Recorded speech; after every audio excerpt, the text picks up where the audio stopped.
ধরলো আব্দুল্লাহ সাহেব সৎমার ঘরে লালিত পালিত হইতে লাগলো।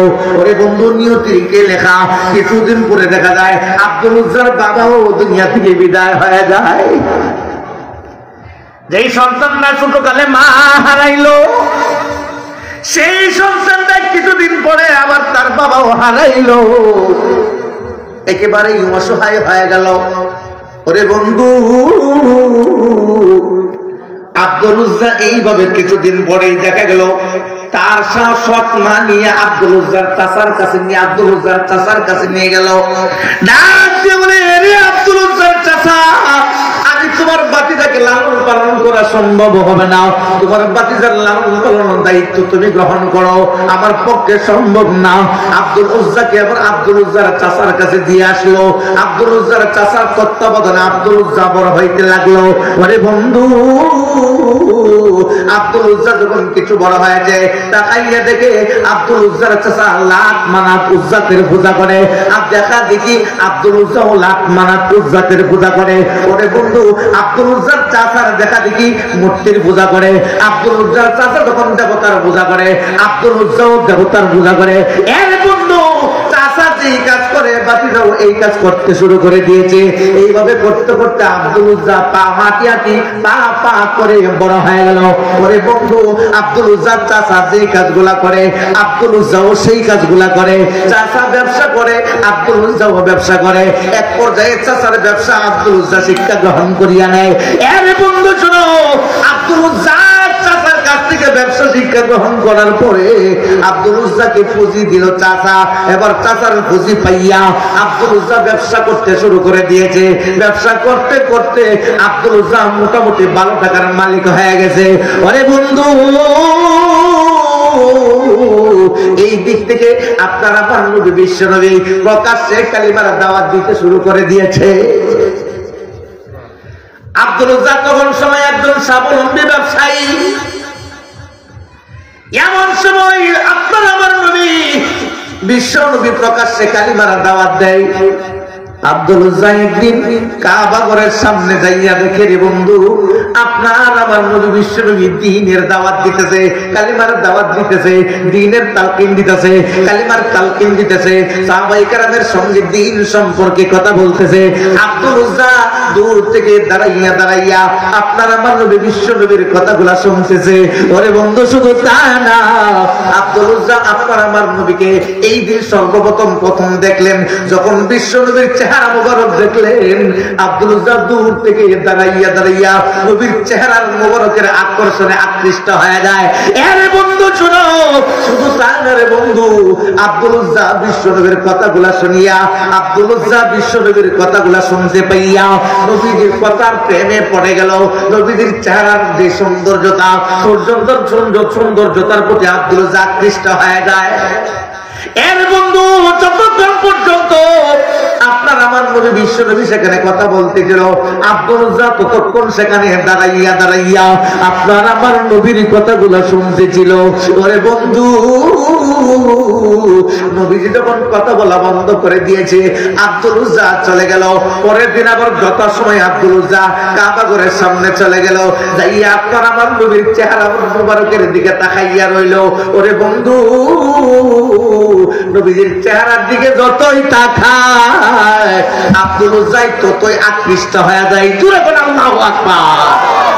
এরে বন্ধু শুনো, নবীজির কথাগুলো আব্দুল উজ্জা শুনে আর চাচার ধর্ম সম্পর্কে ভাবে, মনে মনে চিন্তা করে, হাইরে আমার চাচাটি মূর্তির পূজা করে, দেবতার পূজা করে, লাত মানাত উজ্জাতের পূজা করে, কিন্তু এই সুন্দর চেহারা বিশিষ্ট লোকটা আব্দুল্লাহর ছেলে মুহাম্মদ, এই লোকটাতে লাত মানাতের উজ্জার পূজার কথা না করে। আরে এটাই তো যুক্তিসঙ্গত। লাত মানাত উজ্জাত দেবতা গুলা তো আমাদের হাতে বানাইছি, আমরা কেন তার কাছে মাথা মতো করবো? জোরে এখন ঠিক না ঠিক? এর বন্ধু শুনো, আব্দুল উজ্জা ভাবতে শুরু করে দিয়েছে আব্দুল্লাহর ছেলে মুহাম্মদের কথাগুলা কতই না সুন্দর। ঠোঁট নাড়াইয়া গোলাপের পাত্রের মতো ঠোঁটগুলা নাড়াইয়া কথা বলে, আমার নবীর কথা বলে। আব্দুল উজ্জা নবীর চেহারার দিকে তাকাইয়া থাকে। এইভাবে পরের দিন আয়েশা শুনলো, বন্ধু 2-3 দিন যাওয়ার পরে হঠাৎ করে শেষ করে আরেকদিন আব্দুল উজ্জা কাবা ঘরের সামনে গেল আপনার আমার নবীর কথা শোনার জন্য। কিন্তু রে বন্ধু সেই জায়গার মধ্যে যাইয়া দেখে আপনার আমার নবী আর কাবা ঘরের পাশে নাই। ওই দিন ঘুরে আসলো, পরের দিন আবার গেল, যাইয়া দেখে না না না ওই দিনও আব্দুল্লাহর ছেলে মুহাম্মদ সেখানে নাই। পরের দিন আবার গেল, যাইয়া দেখলো সেই দিনও নাই। ওরে বন্ধু আব্দুল উজ্জা আবার লোকজনকে জিজ্ঞেস করে এই জায়গার মধ্যে সুন্দর চেহারা বিশিষ্ট একজন লোক সুন্দর সুন্দর কথা বলতো, ওই লোকটা 3 দিন যাবত আসতেছে না, কারণটা কি? এবার এখানে লোকজন ডাকতে বলে এরে যুবক তুমি কি জানো না এই লোকটা এই কথাগুলা বলার কারণে এই দেশের লোকজন লোকটাকে অত্যাচার করে নির্যাতন করে, ওই দেশের মানুষের নির্যাতন এবং নির্যাতনের কারণে ওই দেশের মানুষের অত্যাচারের কারণে ওই লোকটা এই দেশ ছাড়িয়া মদিনায় পাড়ি জমাইছে, মক্কা ছাড়িয়া তিনি মদিনায় চলে গেল। এর বন্ধু আব্দুল উজ্জা যখন শুনতে পাইল আপনার আমার নবী মক্কা ছাড়িয়া মদিনায় পাড়ি জমাইছে, মক্কাতে নাই মদিনায় চলিয়া গেছে, আব্দুল উজ্জার মনের মধ্যে বড় ধাক্কা লাগিয়া গেছে। ওরে বন্ধু আপনি যদি কাউকে মন থেকে মহব্বত করেন, সেই লোকটা যদি নাও জানে, লোকটা যদি আপনার কাছ থেকে দূরে চলে যায়, মনের মধ্যে ধাক্কা লাগবে না লাগবে না? আব্দুল উজ্জা নবীর প্রেমে পাগল হয়ে গেছে। নবী আমার মক্কা ছেড়ে মদিনায় চলে গেল। আব্দুল উজ্জা শুনতে পাইয়া মনের মধ্যে অনেক কষ্ট পাইল, বাড়িতে চলে গেল, কিন্তু ভালো লাগে না। রাতের বেলা ঘুমানোর চেষ্টা করলো, কিন্তু চোখের মধ্যে ঘুম আসে না। মনের মধ্যে শুধু নবীর কথা, মনের মধ্যে শুধু নবীর কথা, মনের মধ্যে শুধু আব্দুল্লাহর ছেলে মুহাম্মদের কথা। সে তো মুসলমান হয় নাই। ওরে বন্ধু আব্দুল উজ্জা রাতের বেলা ঘুমাইতে পারে না, কারণ তার চোখের মধ্যে আপনার আবার নবীর নূরানী চেহারা। জোরে বলেন আল্লাহু আকবার। চোখের মধ্যে ঘুম নাই, দিনের বেলা কাজ করতে পারে না, ব্যবসার মধ্যে গেলে মন বসে না, মনটা শুধু অদর্শীন হয়ে গেছে। কখন চলে যাবে নবীর কাছে সোনার মদিনায়? ওরে বন্ধু কিন্তু চাচার তত্ত্বাবধানে আছে, যাইতেও পারে না, নবীর ধর্ম আনতেও পারে না, অনেকটাই খারাপ, অনেক সমস্যার মধ্যে ভুগতে আছে। এরে বন্ধু খানায় বসলে পরে খাইতে পারে না, রাতের বেলা ঘুমাইতে পারে না, ব্যবসার মধ্যে যাইয়া ব্যবসা করতে পারে না, মনের মধ্যে শুধু আপনার আমার নবীর কথা। জোরে বলেন আল্লাহু আকবার। এরে বন্ধু একদিন চাচা ভাতিজা দুইজনে একই সাথে খানা বাইতে বসলো। আব্দুল উজ্জা খাইতে বসলো, সঙ্গে সঙ্গে আব্দুল উজ্জার চাচাও খাইতে বসলো। আব্দুল উজ্জার চাচা খানা খায়, আব্দুল উজ্জা খানা খায় না, শুধুমাত্র খানার মধ্যে হাত লড়াই, শুধু খানার মধ্যে হাত লড়াই, খানাগুলা শুধু নাড়াচাড়া করে। চাচা ডাক দিয়ে বলে আব্দুল উজ্জা রে এই কয়দিন যাবত তোমাকে যেন কেমন কেমন মনে হয়, কেমন কেমন মনে হয়। খানায় বসলে পরে খানা খাও না, শুধুমাত্র খানা নিয়ে নাড়াচাড়া করো, ব্যবসার মধ্যে গেলে ওজন তোমাকে আনমনা লাগে, রাতের বেলা ঘুম হয় কিনা বুঝা যায় না, চক্ষুগুলা তোমার লাল হয়ে আছে। এর বন্ধু আব্দুল উজ্জাকে তার চাচা যখন এইভাবে জিজ্ঞেস করলো, আব্দুল উজ্জা ডাকলে বলে চাচা নিবানো আগুনটা বুঝি জ্বালাইয়া দিলে? চাচা জিজ্ঞেস করে কি ব্যাপার, কি হয়েছে? তোমার মায়ের কথা মনে হয়েছে বুঝি? না না না। বাবার কথা শুরু হয়েছে? বলে না না। তাহলে তোমাকে এমন বিষণ্ণ মনে হচ্ছে কেন, কারণটা কি? ডাক দিয়ে বলে চাচা কাবা ঘরের সামনে আব্দুল্লাহর ছেলে মুহাম্মদ নামে এক ব্যক্তি অনেক সুন্দর সুন্দর কথা বলতো, আজ 3 দিন হয়ে গেল লোকটা মক্কা ছেড়ে মদিনায় চলে গেছে। আপনার কাছ থেকে জানতে চাই আব্দুল্লাহর ছেলে মুহাম্মদ সম্পর্কে আপনার কি মতামত, লোকটা কেমন? এই কথা বলার সঙ্গে সঙ্গে আব্দুল উজ্জার চাচা খানা ছেড়ে দিয়ে লাফ মেরে দাঁড়াইয়া বলে আব্দুল উজ্জা রে, আসমানের নিচে জমিনের উপরে যদি ভালো মানুষ কেউ থেকে থাকে সেই আব্দুল্লাহ ছেলে মুহাম্মদ ছাড়া আর কেউ না। আব্দুল উজ্জা ডাক দিয়ে বলে চাচা সম্পর্কে যদি আপনি এতই ভালো জানেন, তার ধর্ম গ্রহণ করেন না কেন? চাচা ডাক দিয়ে বলে, আব্দুল উজ্জা রে, সেটা হলো ধর্মীয় বিষয়, সে ব্যক্তি হিসাবে একটা বিষয়, ধর্মীয়টা হলো আরেকটা বিষয়। না না না, বাপদাদার ধর্ম ছেড়ে দিয়ে তার ধর্ম গ্রহণ করা সম্ভব না। এর বন্ধু এই কথা বলার সঙ্গে সঙ্গে আব্দুল উজ্জা ডাক দিয়ে বলে, চাচা আপনার বাপদাদার ধর্ম ছাড়া যদি সম্ভব না হয়, আপনি সাক্ষী থাকেন, আপনি সাক্ষী থাকেন, আমি আপনাকে সাক্ষী রেখে পড়ে নিলাম লা ইলাহা ইল্লাল্লাহু মুহাম্মাদুর রাসূলুল্লাহ। এর বন্ধু আব্দুল উজ্জা কালমা পড়ে মুসলমান হয়ে যায়। সঙ্গে সঙ্গে আব্দুল উজ্জার চাচা ডাক দিয়ে বলে, বাতিজা বাপদাদার ধর্ম ছেড়ে দেওয়ার পরিণতি কি হবে তুমি কি জানো? বলে, না না না, জানার কোনো প্রয়োজন নাই, বাবারও কোনো প্রয়োজন নাই। ওই লোকটা যখন এতই ভালো বলে আপনি স্বীকৃতি দিয়েছেন, তার ধর্ম গ্রহণ করাটা আমার উপর কর্তব্য হয়ে গেছে। অতএব বাবার কোনো সময় নাই, চিন্তার কোনো টাইম নাই। এর বন্ধু আব্দুল উজ্জার সঙ্গে সঙ্গে কালমা পরে মুসলমান হয়ে যাওয়ার কারণে চাচা ডাক দিয়ে বলে, বাতিজা রে, সম্পদ থেকে বঞ্চিত হতে হবে। ডাক দিয়ে বলে, সম্পদ নয়, সমস্ত দুনিয়া থেকে বঞ্চিত করে দিতে পারো, কিন্তু ঈমান ছাড়া সম্ভব না। ভাইরা আমার, আব্দুল উজ্জা ছেড়ে দিল তার সম্পদ।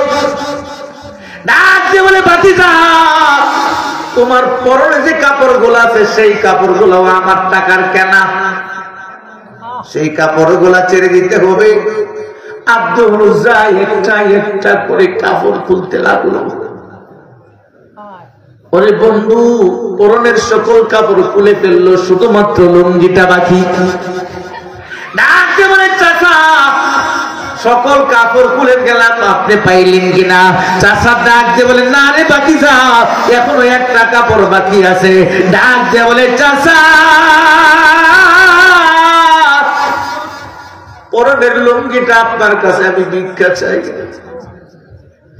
সেই কাপড়টা যদি ছেড়ে দিতে হয় আমার ইজ্জত নষ্ট হয়ে যাবে। না গো চাচা, না, আমাকে বেইজ্জতি করবেন না, কারণ লুঙ্গিটা আমাকে ভিক্ষা দেন। এর বন্ধু শুনো, আব্দুল উজ্জার চাচা মনে মনে চিন্তা করতে লাগলো, লুঙ্গিটা যদি রেখে দিতে কই, লুঙ্গিটা যদি রেখে দিতে বলে, হয়তো বা সে আমাদের ধর্মের মধ্যে থেকে যাবে, বাপ দাদার ধর্মের মধ্যে থেকে যাবে, নতুন ধর্ম গ্রহণ করবে না, আব্দুল্লাহ ছেলে মুহাম্মদের কাছে যাবে না। ডাক দিয়ে বলে, বাতি যা, লুঙ্গিটা অবশ্যই রেখে দিতে হবে, লুঙ্গিটা অবশ্যই রেখে দিতে হবে। এর বন্ধু এই কথা বলে আব্দুল উজ্জার চাচা লুঙ্গি ধরে টান দিল, লুঙ্গিটা শরীর থেকে খুলে গেল।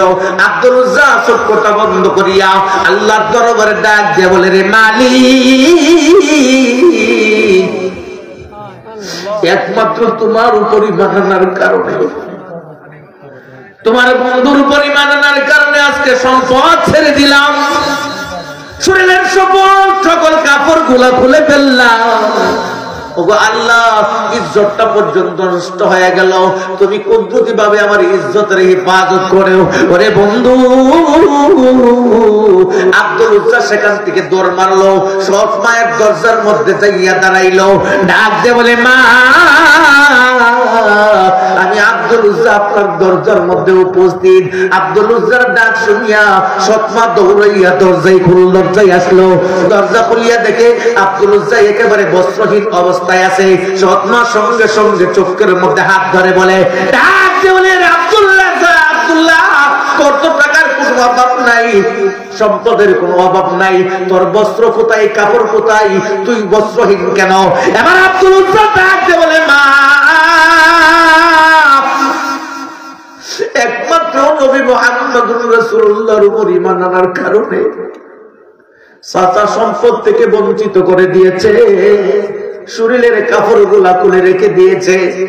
মা গো, আমি আপনার কাছে একটা কাপড় ভিক্ষা চাই, একটা কাপড় ভিক্ষা চাই, একটু কাপড় দাও, আমার লজ্জাস্থান রাখিয়া আমার মায়ের নবীর কাছে যেতে চাই। এর বন্ধু আব্দুল উজ্জার মা সঙ্গে সঙ্গে একটা একটা কম্বল সিরিয়া আব্দুল উজ্জার কাছে ছুঁড়ে মারলো। আব্দুল উজ্জা সেই কম্বলটা নিয়ে কোমরের মধ্যে ফেস দিল, কিন্তু রে বন্ধু পুরাপুরি কোমর শরীরটা আসে না, পুরোপুরি শরীরটা আসে না, সামনের দিক দিয়ে পাকা হয়ে যায়।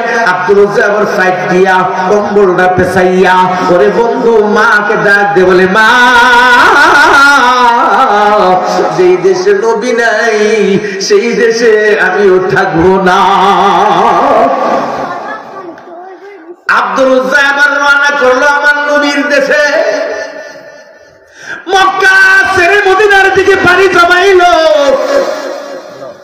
একদম শরীরের মধ্যে কোনো কাপড় নাই, শুধুমাত্র পরনের লজ্জাস্থানটা ঢাকার মতো এক টুকরা কাপড়। পায়ের মধ্যে কোনো জুতা নাই, খালি পায়ে মরুভূমি দিয়ে হাঁটতে শুরু করে দিয়েছে। ওরে বন্ধু কনকনে শীতের রজনীতে শরীরের মধ্যে কোনো কাপড় নাই। রাত্রের বেলা তিনি রাস্তা দিয়ে হাঁটে, দিনের বেলা দ্বিপ্রহরের সময় বালুকাময় জায়গা দিয়ে রাস্তা দিয়ে হাঁটে, খালি পায়ের মধ্যে কোনো জুতা নাই। রে বন্ধু একদিন 2 দিন নয়, 3 দিন 5 দিন নয়, ওরে বন্ধু দীর্ঘ 16 দিন 16টা রাত্র পানি দিয়া আব্দুল উজ্জা গিয়া পৌঁছলো মদিনায়।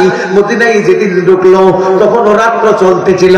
ওরে বন্ধু আব্দুল উজ্জা মদিনার ভিতরে ঢুকিয়া মনে মনে চিন্তা করে আমার নবীর দেখা কোথায় পাই, আমার নবী মদিনায় কোন জায়গার মধ্যে আছে। রাত্রের বেলা রাস্তা দিয়ে হাঁটতেছে, হাঁটতে হাঁটতে হাঁটতে হাঁটতে রাত্রি প্রায় শেষ হয়ে যায়। হঠাৎ করে শুনতে পায় বেলালের আজানের আওয়াজ শোনা যায়। চিৎকার করে বলুন আল্লাহু আকবার। এই বন্ধু শুনো, বেলালের আজান শুনিয়া আব্দুল উজ্জার মনের মধ্যে শান্তি পাইতে লাগলো। বেলালের আজান যখন শোনা যায় অবশ্যই আমার নবী এখানে আছে, এই চিন্তা করিয়া আব্দুল উজ্জা চলে গেল মসজিদ নববীর সামনে। আপনার আমার নবী হিজরা হুজরার ভিতরে এখনো ঘুম থেকে ওঠেন নাই। এর বন্ধু নামাজের আগ উঠতে বিশ্ব নবী হুজরা মুবারকের দরজা খুললো, ঘর থেকে বাহির হইল। তাকাইয়া দেখে রে বন্ধু নবীজির হুজরার সামনে একজন যুবক বাঁকা হইয়া দাঁড়িয়ে আছে। কনকনে শীতের কারণে ওই লোকটা কাঁপতে আছে। নবীজি ঘরের ভিতর থেকে বের হইয়া আব্দুল উজ্জাকে দেখতে পাইলো। আব্দুল উজ্জাকে নবীজি এর আগে চিনে না। ওরে বন্ধু আব্দুল উজ্জা কাত হইয়া শুইয়া শুইয়া কাঁপে শীতের কারণে। নবীজি বাহির হইয়া জিজ্ঞেস করে, কে রে তুমি? এমন সময় উলঙ্গ অবস্থায় এখানে দাঁড়িয়ে আছো। ডাক দিয়ে বলে, ওগো নবীজি আমার নাম আব্দুল উজ্জা, আমি সুদূর মক্কা থেকে আপনার কাছে চলে আসছি। ইয়া রাসূলুল্লাহ ইয়া হাবিবাল্লাহ, একমাত্র আপনার নূরানী চেহারার জন্য, চেহারাটা দেখার জন্য চলে আসলাম। নবী আমার ডাক দিয়ে বলে, রে আব্দুল উজ্জা তোমার পরনের কাপড় কোথায়? শীতের মধ্যে তুমি কাঁপতেছো, তোমার পরনের কাপড় কোথায়? এমনি সময় আব্দুল উজ্জা ডাক দিয়ে বলে, ওগো নবীজি আমার আব্বা দুনিয়াতে বেঁচে নাই, আমার আম্মাও দুনিয়াতে বেঁচে নাই, আমি মা হারা বাবা হারা সন্তান। চাচার তত্ত্বাবধানে বড় হইলাম, চাচা আমাকে ব্যবসা শিখাইয়া অর্থের মালিক বানাইছিল। একমাত্র আপনার কালমা পড়ার কারণে, আল্লাহর উপর ঈমান আনার কারণে, আপনার উপর ঈমান আনার কারণে চাচা আমাকে সম্পদ থেকে বঞ্চিত করে দিয়েছে। ওগো নবীজি শুধু তাই না, চাচার টাকার ক্রয়ের কাপড়গুলো পর্যন্ত চাচা রেখে দিয়েছে। মায়ের কাছ থেকে ভিক্ষা স্বরূপ এই কাপড়ের টুকরাটুকু নিয়ে আসলাম লজ্জাস্থান ঢাকার জন্য। নবীজি আব্দুল উজ্জার কথা শুনিয়া চোখের পানি ছেড়ে ছেড়ে কাঁদতে আর বলে, আব্দুল উজ্জা ইমানের জন্য সব ছেড়ে দিয়েছো, তাওহীদের জন্য সব ছেড়ে দিয়েছো। দাঁড়া রে আব্দুল উজ্জা দাঁড়া। আপনার আমার নবী বিশ্ব নবী চলে গেল হুজরার ভিতরে। আব্দুল উজ্জার জন্য 2 কানা কাপড় আনলো, 1 কানা পরাইলো, আরেক কানা কাপড় পরাইলো লুঙ্গি হিসাবে। ওরে বন্ধু আব্দুল উজ্জাকে নিয়া এবার নবীজি মসজিদে নববীর মধ্যে চলে গেল। ফজরের নামাজটুকু পড়িয়া হাতটার মধ্যে ধরিয়া আব্দুল উজ্জার হাতের মধ্যে ধরিয়া সকলকে দেখাইয়া বলে, এ আমার সাহাবীরা শুনো, তার নাম আব্দুল উজ্জা, কিন্তু আমি রেখে দিলাম আজকে থেকে তার নাম আব্দুল্লাহ। সেই আব্দুল্লাহ কালিমার জন্য দেশ ছেড়েছে, সম্পদ ছেড়েছে, সব ছেড়ে দিয়েছে। আজকে থেকে আব্দুল্লাহ তোমাদের সাথে থাকবে, আসহাবে সুফার লোক হিসাবে তাকে এখানে তুমি ভর্তি করে দিলাম। আব্দুল উজ্জাকে এখানে রেখে দিল। ওরে বন্ধু, লম্বা চূড়া আলোচনা সমস্ত দিন চলে যায়। রাতের বেলা এশার নামাজের পরে সকল সাহাবীরা খানা পিনা খাইয়া সুন্নত তরিকায় ঘুমাইয়া যায়, কিন্তু আব্দুল উজ্জার চোখে ঘুম নাই। আব্দুল উজ্জা কোরআন নিয়ে জানলার পাশে বসে বসে জোরে জোরে কোরআন শরীফ পড়ে। সাহাবায়ে কেরাম ডাক দিয়ে বলে, আব্দুল্লাহ আস্তে বড় ঘুমের সমস্যা হয়, আস্তে বড়, কিন্তু আব্দুল্লাহ শুনে না। আস্তে পড়ে আবার কখন জানে আওয়াজ জোরে হয়ে যায়। এরে বন্ধু, এইভাবে তেলাওয়াত করতে করতে রাত শেষ হয়ে যায়। নবীজি ফজরের নামাজের জন্য মসজিদে আসলেন। এমন সময় সাহাবায়ে কেরাম ডাক দিয়ে বলেন, ইয়া রাসূলুল্লাহ, ইয়া হাবিবাল্লাহ, আপনার নতুন সাহাবী আব্দুল্লাহ সমস্ত রাতে তার জন্য ঘুমাইতে পারি নাই, জোরে জোরে জোরে জোরে কোরআনে কারীম তেলাওয়াত করে। তার তেলাওয়াতের কারণে আমাদের চোখের মধ্যে ঘুম আসে নাই। নবী আবার ডাক দিয়ে বলে, আমার আব্দুল্লাহ সে কোরআনের জন্য দেশ ছেড়েছে, আমার আব্দুল্লাহ কোরআনের জন্য সম্পদ ছেড়েছে, আমার আব্দুল্লাহ কোরআনের জন্য নিজের শরীরের কাপড় পর্যন্ত ছেড়ে দিয়েছে। এর বন্ধু আব্দুল উজ্জার কথা নবী ডাক দিয়ে বলে, সাহাবীরা রে, আমার আব্দুল্লাহ যদি কোরআন জোরে পড়ে তাকে কেউ সাবধান বাধা দিবে না। আব্দুল উজ্জা মসজিদে নববীতে জোরে জোরে কোরআন পড়ে, লম্বা চূড়া আলোচনা। এইভাবে দিন যাই রাত পোহাই। এক পর্যায়ে তবুকের যুদ্ধের দামামা বেজে গেল। এর বন্ধু রোমাঞ্চ সৈন্যরা 40,000 সৈনিক নিয়ে মদিনায় আক্রমণ করার জন্য আসছে। খবর আসলো নবীর কাছে, নবীজি 28,000 সাহাবী নিয়ে আবার তবুকের মধ্যে ময়দানে যাবে। কিন্তু রে বন্ধু, নবীজি সাল্লাল্লাহু আলাইহি ওয়াসাল্লাম সাহাবায়ে কেরামকে বলেন, সাহাবীরা রে, এই যুদ্ধের মধ্যে কোনো মহিলা যাইতে পারবে না, কোনো শিশু যাইতে পারবে না, কোনো বৃদ্ধ যাইতে পারবে না, শুধু টকবকে যুবকেরা এই জিহাদের ময়দানে যাবে। ওরে বন্ধু, তবে নবীজি ডাক দিয়ে বলেন, বর্তমান সময়টা হলো মদিনার মধ্যে অভাবের সময়। অভাবের সময় এই মদিনায় যারা থাকবে তাদের আপ্যায়নের ব্যবস্থা করে দিতে হবে, তাদের খানা পিনার ব্যবস্থা করে দিতে হবে। যুদ্ধের ময়দানে গেলে আমাদেরও টাকা পয়সার প্রয়োজন হবে। কে কি আসো? নবীজি রুমাল বিছাইয়া ডাক দিল, কে কি দান করতে পারো দান করো। এবার সাহাবায়ে কেরাম যে যেমন পারে দান করতেছে। লম্বা চূড়া আলোচনা। এর বন্ধু দান সৎকা করার পরে তাকাইয়া দেখে রে বন্ধু, সকল সাহাবী দান করে, কিন্তু আব্দুল উজ্জা মসজিদে নববীর ফিরারের মধ্যে হেলান দিয়া চোখের পানি ছেড়ে ছেড়ে কাঁদে। নবীজি ডাকতে বলে, আমার সাহাবী আব্দুল্লাহ, তুমি ফিলারের মধ্যে হেলান দিয়ে কান্না করো, কারণটা কি? আব্দুল্লাহ ডাক দিয়ে বলে, নবী গো, টাকা পয়সা আমার কম ছিল না, আজকে আপনি রুমাল পাতলবান বিছাইলেন কে কি দান করে দান করার জন্য। আমিও যথেষ্ট পরিমাণ দিতে পারতাম, কিন্তু আমার হাতে কিছু নাই, দেওয়ার মতো কিছু নাই, এই জন্য কান্দি। আপনার রুমালে কিছুই দিতে পারলাম না, এই জন্য আমার চোখের মধ্যে পানি, এই জন্য কান্না করি। আব্দুল্লাহ ডাক দিয়ে বলে, নবী গো, আপনার কাছে আমার একটা ফরিয়াদ, আপনি দোয়া করুন আমার জানটা যেন জিহাদের ময়দানে আমি বিলাইয়া দিতে পারি, আমি যেন শাহাদাত বরণ করতে পারি, আমার জন্য আপনি দোয়া করে দেন। এর বন্ধু শোনাও, আপনার আমার নবী দোয়া করলেন, আল্লাহ কাফেরদের জন্য আমার আব্দুল্লাহর রক্ত আমি হারাম ঘোষণা করলাম। আব্দুল্লাহ ডাক দিয়ে বলে, নবী গো, আশা করলাম শহীদ হওয়ার জন্য, আপনি দোয়া করলেন না আমার রক্ত হারাম হওয়ার জন্য। শহীদের মর্যাদা কি পাবো না? নবী আমার ডাক দিয়ে বলে, আব্দুল্লাহ, ইসলামের জন্য সম্পদ ছেড়ে দিয়েছ, ইসলামের জন্য শরীরের কাপড় পর্যন্ত ছেড়ে দিয়েছ, আর ইসলামের জন্য রক্ত রক্ত দিবা সেটা আমি চাই না, তবে আমি দোয়া করি তোকে আল্লাহ যেন শহীদের মর্যাদা দান করে। জোরে বলেন আল্লাহু আকবার, আরো জোরে বলেন আল্লাহু আকবার। বন্ধু, নবীজি নিজে সাহাবায়ে কেরামকে নিয়ে চলে গেলেন তবুকের যুদ্ধের মধ্যে, কিন্তু যুদ্ধ হলো না, সকল রোমাঞ্চ সৈন্যরা পলায়ন করলো। নবীজি সেই জায়গার মধ্যে 3 দিন অবস্থান করলো, লম্বচুর আলোচনা। 3 দিন অবস্থান করিয়া আবার মদিনার দিকে ফিরে আসতে আছে। এর বন্ধু শুনো, রাস্তার মধ্যে হঠাৎ করে আব্দুল্লাহর শরীরের মধ্যে জ্বর এসে যায়। নবীজি তাবুর মধ্যে আব্দুল্লাহর মাথারা নবীর রাতের মধ্যে রাখে। নবীজি আব্দুল্লাহর মাথার মধ্যে হাত বুলায়, আব্দুল্লাহর চোখ বেয়ে পানি পড়ে। নবী আমার জিজ্ঞেস করে, আব্দুল্লাহ বেশি কষ্ট হচ্ছে বুঝি? চোখের মধ্যে পানি দেখা যায়।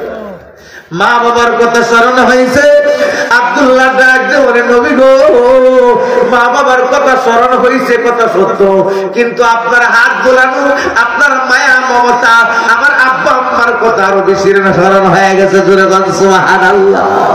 এর বন্ধু, এক পর্যায়ে আব্দুল্লাহ সেখানে দুনিয়া থেকে বিদায় হয়ে যায়। হাদিসের মধ্যে আসছে, কোন মানুষ যদি জিহাদের ময়দানে যায়, জিহাদ থেকে ফিরে আসা পর্যন্ত যদি রাস্তার মধ্যেও মারা যায়, সেই লোকটাও জিহাদের মর্যাদা পায়। জোরে বলেন সুবহানাল্লাহ। বন্ধু, আব্দুল্লাহকে এবার নবীজি ডাক দিয়ে বলে সাহাবায়ে কেরামকে, এর আমার সাহাবীরা, আমার আব্দুল্লাহকে গোসল করাও, জানাজার জন্য মাঠে নিয়ে আসো। জানাজার জন্য মাঠে নিয়ে আসলো। নবীজি নিজে আব্দুল্লাহর জানাজা পড়াইলো। সাহাবায়ে কেরামকে বলে, যাও তাকে কবরস্থানের কাছে নিয়ে যাও। সাহাবায়ে কেরাম তাকে কবরস্থানের কাছে নিয়ে গেল। নবীজি পিছনে পিছনে, তার পিছনে পিছনে গেল। এর বন্ধু, কবরস্থানের পাশে যখন আব্দুল্লাহর লাশ দিয়ে গেল, এবার নবী আমার ডাক দিলে, সাহাবীরা রে, তোমরা কেউ কবরে নামবে না, আমি স্বয়ং নিজে কবরে নামবো। নবীজি কবরের মধ্যে নামলেন। সাহাবায়ে কেরামকে ডাক দিলে, সাহাবীরা রে, দে আমার আব্দুল্লাহর লাশ আমার হাতের মধ্যে দে। নবীজি আব্দুল্লাহর লাশ হাতে নিল। এইভাবে লাশটা উপরের দিকে উঠাইয়া, মাথাটা উপরের দিকে উঠাইয়া ডাক দিয়ে বলে, আল্লাহ,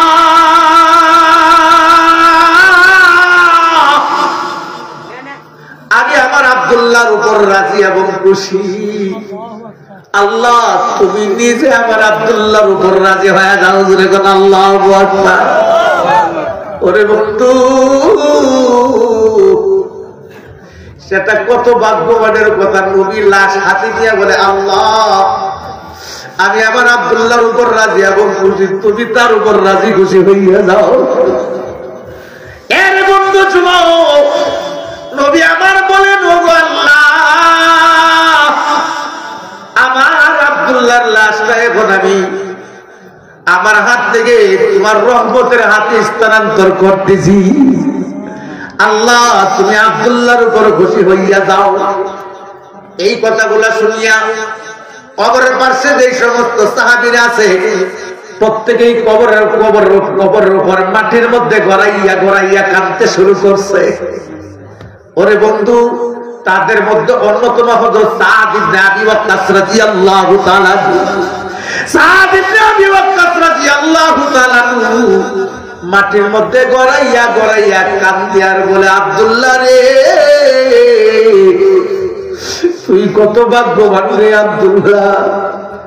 এই লাশটা যদি তুই আব্দুল্লাহর না হইয়া আমি সাদ ইবনে আবি ওয়াক্কাসের যদি হইতো, আমি বড় কপালওয়ালা হয়ে গেছিলাম।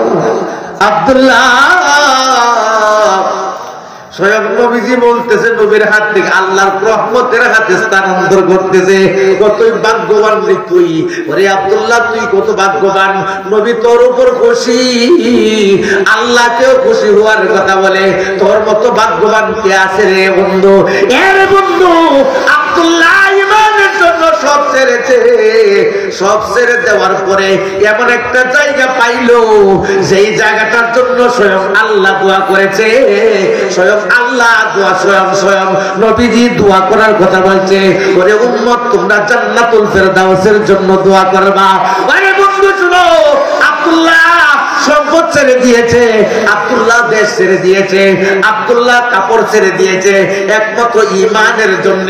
ওরে বন্ধু, এমন ঈমানদার হইয়া দুনিয়া থেকে বিদায় হয়েছে, স্বয়ং নবীজি তার উপর রাজি, আল্লাহকেও তার উপর রাজি হওয়ার কথা।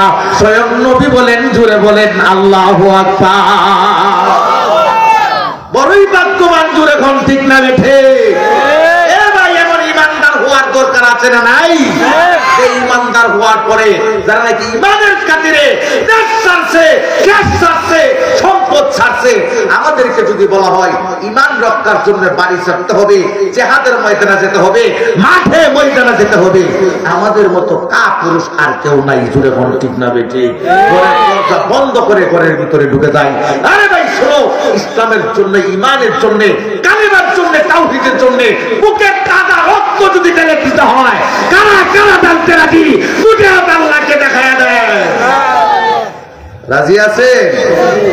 আতলামান ভাই, অবশ্যই ঈমান এবং বর্তমান সময়টা এমন একটা সময় চলে আসছে, সকালবেলা যদি ঈমান নিয়ে বের হয়, সন্ধ্যার সময় বেঈমান হয়ে ঘরে আসে। জুড়ে কোন ঠিক না বেঠে? আরো জুড়ে কোন ঠিক না বেঠে? আল্লাহ বলেন, ইন্নাল্লাযীনা আমানু ওয়া আমিলুস সালিহাত কানাত লাহুম জান্নাতুল ফিরদাউসি নুজুলা খালিদিনা ফিহা লা ইয়াবগুনা আনহা হিওয়ালা। আল্লাহ রাব্বুল আলামিন বলেন, নিশ্চয়ই যারা ঈমানদার, পাশাপাশি যারা হবে নেককার। কি কার? ঈমানদার হওয়ার পাশাপাশি যারা হবে নেককার, ঈমানদার হওয়ার পাশাপাশি যারা নেক কাজ করবে, আল্লাহ বলেন তাদের জন্য আল্লাহ জান্নাতুল ফেরদাউস নির্ধারিত করে রেখে দিয়েছেন। ওরে ঈমানদার, আমাদের ঈমানকে পাকাপোক্তা করার দরকার আছে না নাই? আরো জোরে বলেন, আছে না নাই? এর বন্ধু, এক নাম্বার ঈমানদার হইয়া, দুই নম্বর আমাদেরকে কাজ করতে হবে নেক কাজ। জোরে কোন ঠিক না বেঠি? নেক কাজের মধ্যে সর্বশ্রেষ্ঠ নেক কাজ হলো নামাজ। কি? আরো জোরে কোন? ঈমানদার হওয়ার পাশাপাশি আমাদেরকে হতে হবে নেককার। নেককারের মধ্যে সর্বপ্রথম যেই নেক কাজটা আমাদের উপর কর্তব্য, যেই নেক কাজটা আমাদেরকে করতেই হবে, সেটা হলো নামাজ। ওরে বন্ধু, নামাজ আমাদেরকে অবশ্যই পড়তে হবে। যখন ঠিক না বেটে? কিন্তু আমরা ঈমানদার হইছি কথা ঠিক, মুখে মুখে ঈমানদার বলে স্বীকার করি, কিন্তু আমরা ঈমানদার, আমাদের মধ্যে নেক কাজের কোনো চিহ্নও নাই। ভাই, মসজিদে আযান হয়, হাইয়া আলাস সালাহ, হাইয়া আলাল ফালাহ, মসজিদের মধ্যে ডাকে নামাজের দিকে আসো, কামিয়াবির দিকে আসো, কিন্তু আমরা নামাজের দিকে যাই না, কামিয়াবির দিকে যাই না। জোরে এখন ঠিক না বেঠে? মসজিদে আযান হয়, হাইয়া আলাস সালাহ, নামাজের দিকে আসো, হাইয়া আলাল ফালাহ, কামিয়াবির দিকে আসো। মসজিদে আযান হয়, নামাজের দিকে আসো, কিন্তু আমরা এমন মানুষ হয়েছি, নামাজের দিকে আসি না, তখন বাজারের দিকে যায়। ঠিক না বেঠি? অথচ আপনার আমার নবী বিশ্বনবী বলেন, আহাব্বুল বিলাল্লাহি মাসাজিদুহা ওয়া আবগাযু বিলাল্লাহি আসওয়াকুহা। আল্লাহর নবী বিশ্বনবী বলেন, এই দুনিয়ার বুকে, আসমানের নিচে, জমিনের উপরে আল্লাহর কাছে সবচেয়ে পছন্দনীয় জায়গা হলো মসজিদ। সবচাইতে পছন্দনীয় জায়গা কোনটা? আরো জোরে বল, মসজিদ। আর সবচাইতে অপছন্দনীয় জায়গা হলো, আরো জোরে বল, বাজার। কিন্তু আমরা এমন ঈমানদার হইছি, মসজিদে যখন আযান হয়, আসার কথা মসজিদে, মসজিদে না আইসা চলে যাই বাজারের দিকে। ওরে ভাই, আমরা এমন ঈমানদার হইছি, আমাদের দিকে নেক কাজের কোনো আকর্ষণ আমাদের মধ্যে নাই। জোরে বল ঠিক না বেঠি? আরো জোরে বল ঠিক কিনা? তাহলে আমাদের কাজ করতে হবে কয়টা? আরো জোরে বল। এক নম্বরে ঈমানদার। এক নম্বরে কি? ঈমানদার। ঈমানদার কাকে বলে? লম্বা চোরা আলোচনা আছে, এর বিরুদ্ধে লম্বা চোরা করলাম না। ঈমানদার সবচেয়ে বড় কথা হলো এক আল্লাহকে বিশ্বাস করতে হবে। কয় আল্লাহ? আরো দুই রকম। আল্লাহ কয়জন? ওয়াহদাহু লা শারীকা লাহ, আল্লাহ এক, তার সাথে কোনো শরীক নাই। আমানতু বিল্লাহ ওয়া মালাইকাতিহি ওয়া কুতুবিহি ওয়া রুসুলিহি ওয়াল ইয়াউমিল আখির ওয়াল কদরি খাইরিহি ওয়া শাররিহি মিনাল্লাহি তাআলা ওয়াল বা'স বা'দাল মাউত। আমানতুল্লাহ সাত ফরজ এগুলো আমরা মক্তবে পড়ছি, বুজুর্গণ ঠিক না ঠিক? মক্তবের মধ্যে আমরা পড়ছি আল্লাহকে বিশ্বাস করতে হবে, ওয়া মালাইকাতি ফেরেশতাদেরকে বিশ্বাস করতে হবে, আল্লাহর কিতাব বিশ্বাস করতে হবে, রাসূলদের উপর ঈমান আনতে হবে, তকদিরে ভালো মন্দ যা কিছু আছে সব আল্লাহর পক্ষ থেকে হয়, ঈমান আনতে হবে। জোরে কোন ঠিক না ঠিক? শোনো, মরণের পরে একটা জীবন আছে, আমাদেরকে বিশ্বাস করতে হবে। জোরে কোন ঠিক না ঠিক? ইমানদার হওয়ার পাশাপাশি আমাদেরকে নেক কাজ করতে হবে। নেক কাজের মধ্যে সর্বশ্রেষ্ঠ নেক কাজ হলো নামাজ। জোরে কোন ঠিক না ঠিক? আমাদের 5 ওয়াক্ত নামাজ পড়তে হবে। এরপরে দেখা গেছে কি যখন মাহফিল হয়, ওয়াজ মাহফিল যখন হয়, সেই সমস্ত ওয়াজ মাহফিলে আমাদেরকে যাওয়ার দরকার। নেক কাজ এক কথাই ব্যাপক একটা আলোচনা। আল্লাহ যা আলোচনা হইল এর উপর আমাদেরকে আমল করার তৌফিক দান করুক। সকলে বলেন আমিন। আরো জোরে বলেন আমিন। ভাই, আমরা যতটুকু আলোচনা করলাম মনোযোগের সাথে, আমাদের প্রধান বক্তা হযরত মাওলানা সালাহুদ্দিন আহমেদ সাহেব, কারি সালাহুদ্দিন সাহেব, তিনি আমাদের সামনে আসছেন। কথায় অত্যন্ত গুরুত্বপূর্ণ আলোচনা করবেন। কেউ উঠবেন না, কেউ যাবেন না। যা আলোচনা হইল এর উপর আমল করার তৌফিক দান করুক। সকলে বলেন আমিন। ওয়া আখিরু দাওয়ানা আলহামদুলিল্লাহি রাব্বিল আলামিন। আসসালামু আলাইকুম ওয়া রাহমাতুল্লাহ। আইএমসি মিডিয়া কুরআন হাদিসের কথা বলে সত্যের দিকে আহ্বান করে। Alauddin IMC media.